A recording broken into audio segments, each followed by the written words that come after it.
Yung nakapalo sa akin yun. Ay, kung nakikita. Uy, ar baka malaglag ka dyan, ha? For today's video and mini vlog mga katambay, ayan nga po. Tayo ay umiwas muna sa bagyong paparating. Bagyong Pipito daw. Pero itong pangyayaring ito ay late upload. Ayan, ang aking magandang message. At ayan po, kami po pupunta sa Pacific. At nag-aabad nga po ng passport ang ating message para sa magandang kinabukasan ng ating pamilya. Masakit bagamat lumayo.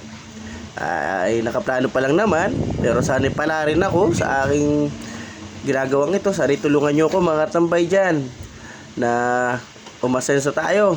At talaga namang mahirap, hindi pa nalayo pero ako'y nalulungkot na. Ayan po, mag-aabad po kami ng passport sa DFA sa Pacific Lucena. Yan, bumaba ang mga taga-bundok. Yan, kita nyo naman mga sa escalator. Talaga mga tuntua mga bata, mga banu-banu. At yan nga po, pinag-fill up ng Manila Invest ba yun? Kumbaga pre-fill up lang naman yun. At yan nga po, nakakita ng laruan yung mga bata. So sa totoo lang ang mga yan ay madalang at halos napakatagal bago makakita o makalaro sa mga ganyan laruan. Yan nga po, nasa DFA na kami ayan po pagkatapos po ni Mrs. sa loob at may kailangan pa siyang gawin o anong requirements, di babalik na lang kami. Ay nakakita kami ng kumare ni Mrs. Ayan, shout out sa'yo, J.Ann Reforma. Ayan po ang kanyang kumare, ninang ni Sian, ang aming anak. Ayan po, nagtatrabaho po pala dyan at dyan po sila nagpanagpo. Ayan, nagkamartesan at napatambay.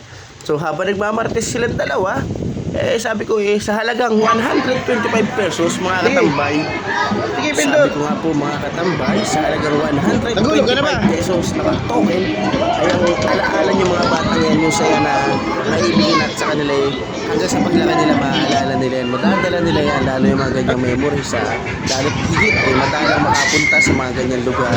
Buti yung mga taga-syudad talaga at madala sa ganyan lugar. Tayo galing pa tayong Linang at wala mong medyo ganyan sa ating lugar. Di ayan, mga tuwan-tuwa, kita nyo yung mga saya nila talaga namang yung 125 pesos na ating pera na token walang katumbas ng ngiti at saya sa kanila. Gaganda ng ngiti ang sasaya nila talaga naman. Yan, nakashoot. Ito nga po, magkuklaw machine yung mga parang madaya itong machine mga katambay. Nakikita nyo ay nakuha na tapos pinitawan. Ito nga po, yung batang ampun namin yan sa RR po. So ayan, ampun po namin ni Mrs.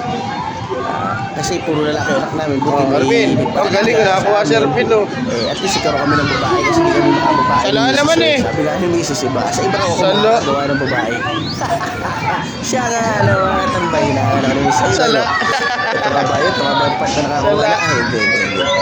Hindi. Hindi marunong ito yung isa. Si Liet siya, Ali. Hingi pa.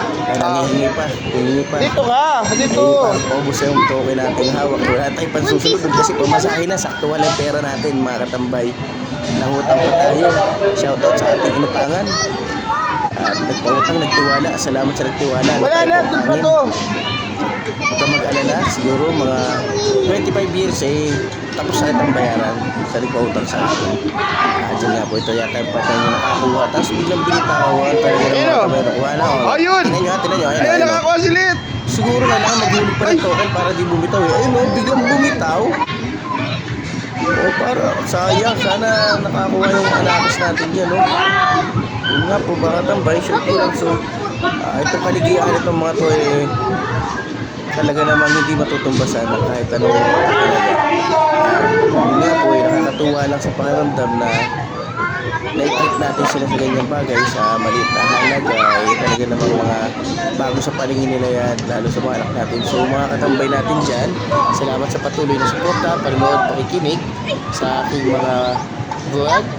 Salamat po sa inyo naway makatali rin maging sweat at vlogger din tayo. Salamat mga tambay, good vibes.